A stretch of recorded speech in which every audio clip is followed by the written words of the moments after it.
kapaglaom, maayong buntag kaninyong tanan. Ang atong hilisgutan karong Pebrero 15, giuluhan og ang kahayag sa cross. Ang atong teksto makita sa Hebrehanon 12:2 nga nagatutok kang Hesus nga mao ang mag-uugmad ug maghihingpit sa atong pagtuo nga tungod sa kalipay nga gibutang sa iyang atubangan mianto sa cross sa walay pagsapayan sa pagka makauulaw niini ug karon nagalingkod siya diha sa tuo sa trono sa Dios. Kapag laom, ang cross nagahisgot og kinabuhi ug dili kamatayon sa kalag nga nagatuo kang Hesus. Atong dawaton ang bililhong naghatag og kinabuhi nga mga bidlisiw nga managasidlak gikan sa krus sa Kalbaryo. Atong kabuton ang panalangin ug tuuhan alang sa panalangin. Ayaw paglakaw sa landong sa krus. Ayaw pagpakita og hitsura sa paghilak, pagbakho ug pagkaalaot apan dasigang imong kalag ngadto sa paglaom ug kalipay. Ang krus nagatudlo paitaas ngadto sa buhi nga manluluwas nga maoy madalaban ug nagapakiluoy alang kanato. Kung ikaw gilandungan kini tungod kay si Satanas naglabot-labot tali kanimo og sa mga hayag sa adlaw sa pagkamatarong. Si Mrs. Watt nagaingon nga ako sa pagkatinuod nag-alang-alang ilalom sa landong sa krus. Dili sagad nga butang alang kanako nga malupig ug mag-antos sa hilabihang kaguol sa mga pagbati sama sa giantos nako ni adtong milabay nga mga bulan.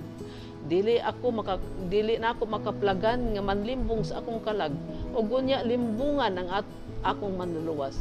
Dili ako magatudlo nga si Hesus nabuhi gikan sa lubnganan ug nga siya misaka sa itaas ug nabuhi aron mahimong manlalaban kanato at tubangan sa amahan gawas kung akong ipakita ang akong pagtudlo pinaagi sa pagbuhat ug pagtuo kang Hesus alang siyang kaluwasan.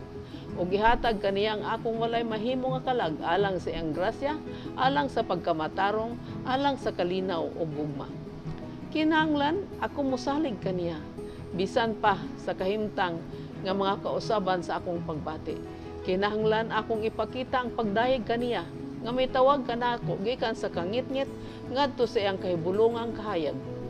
Ang akong kasing-kasing kinahanglan lig-on kang Kristo, nga akong manluluwas. Magatutok sa iyang gugma ug sa iyang maluluy ang pagkamaayo. Kinahanglan dili ko siya saligan lamang karon ug unya apan sa kanunay aron akong makitaan ang sangputanan sa pagpabilin diha kaniya nga may palit kanako sa iyang bililhong dugo. Kinahanglan atong tun-an ang pagtuo sa iyang mga saad aron aduna kitay nagapabilin nga pagtuo. Kinahanglan magkinabuhi kita sa kahayag sa krus sa Kalbaryo. Dili na kita magapuyo sa kangit-ngit o magabagulbol sa atong mga kagulaanan. Kay kini magapasamot og kalalom sa atong mga kasamok. Dili nato hikalimtan nga bisan kita nagalakaw sa walog, si Kristo magauban gayud kanato. Kung kita nagalakaw nga masaligon kaniya, sama ni anang anak kita sa ibabaw sa bungtod. Kapag laom, ang krus nagasulti og kinabuhi og dili kamatayon. Kung kita nagatuo kang Hesus, ang bililhong kahayag nga magahatag kanato og kinabuhi nagmagahayag gikan sa krus. Busa dili kita maglakaw ilalom sa kangit-ngit sa krus ug magbagko. Apan kita magalipay kay ang krus nagapasabot nga aduna kitay manlalaban at tubangan sa amahan ug makabarog kita at tubang niya nga putli ug walay buling.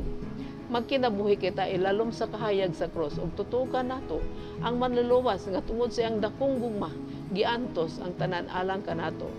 Magampo kita. Diyos ug mahigugmaon namo nga Amahan sa langit.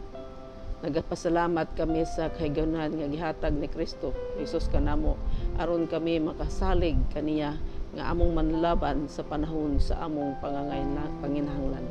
Hatagi kami dakong pagtuo sa iya ug dakong buhat sa iyang buhat alang kanamo sa kaluwasan nga iyang gitanyag ug tabangi kami nga magasalig kaniya hangtod sa ngalan ni Hesus. Amen.